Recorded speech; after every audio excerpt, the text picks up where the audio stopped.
And there was a scarcity of food in the days of Dawid for 3 years, year after year. And Dawid sought the face of Yahweh, and Yahweh answered, because of Shaul in his bloodthirsty house, because he killed the Gibeonites. The sovereign therefore called the Gibeonites and spoke to them. Now the Gibeonites were not of the children of Israel, but of the remnant of the Amorites. And the children of Israel had sworn protection to them, but Shaul had sought to kill them in his ardor for the children of Israel and Yehudah. So Dawid said to the Gibeonites, what should I do for you?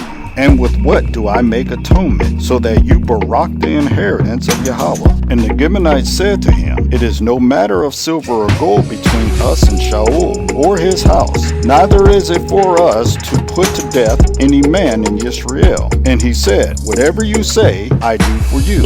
And they said to the sovereign, the man who consumed us and plotted against us, that we should be destroyed from remaining in all the borders of Israel, let 7 men of his sons be given to us, and we shall hang them before Yahweh in Gabah of Shaul, whom Yahweh chose. And the sovereign said, I give them. But the sovereign spared Mephibosheth, son of Jehonathan, son of Shaul, because of the oath of Yahweh that was made between them, between Dawid and Jehonathan, son of Shaul. And the sovereign took 2 sons of Rizpah, the daughter of Aiah, whom she bore to Shaul, Armoni and Mephibosheth, and the 5 sons of Michal, the daughter of Shaul, whom she brought up from Adriel, the son of Barzillai, the Mahalathite, and gave them into the hands of the Gibeonites. And they hanged them on the hill before Yahweh. So the 7 fell together and were put to death in the days of the harvest, in the first days, in the beginning of the barley harvest. And Rizpah, daughter of Aiah, took sackcloth and spread it for herself on the rock,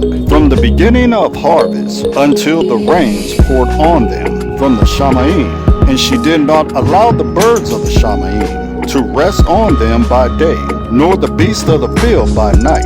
And Dawid was informed what Rizpah, the daughter of Aiah, the concubine of Shaul, had done. And Dawid went and took the bones of Shaul and the bones of Jehonathan his son, from the men of Jabesh Gilead, who had stolen them from the streets of Beth Shan, where the Pelethites had hung them up, after the Pelethites had struck down Shaul in Gilboa. And he brought up the bones of Shaul and the bones of Jehonathan his son from there. And they gathered the bones of those who had been hanged, and buried the bones of Shaul and Jehonathan his son in the land of Benjamin in Zelah, in the tomb of Kish his father, and did all that the sovereign commanded. And after that, Elohim heard prayer for the land. And the Pelethites were again fighting against Israel. So Dawid and his servants with him went down and fought against the Pelethites. And Dawid was weary. And Yishbo-benob, who was one of the sons of the giant, the weight of whose bronze spear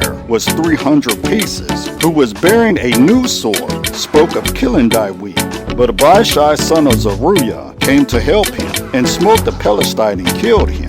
Then Dawid's men swore to him, saying, do not go out with us to battle any more, lest you put out the lamp of Israel. And it came to be afterward that there was a battle again with the Pelethites at Gob. Then Sibbecai the Hushite smote Soph, who was one of the sons of the giant. And there was a battle with the Pelethites again at Gob, where Elhanan son of Yaari, or Regem, the Bethlehemite, smote Goliath the Gittite, the shaft of whose spear was like a weaver's beam.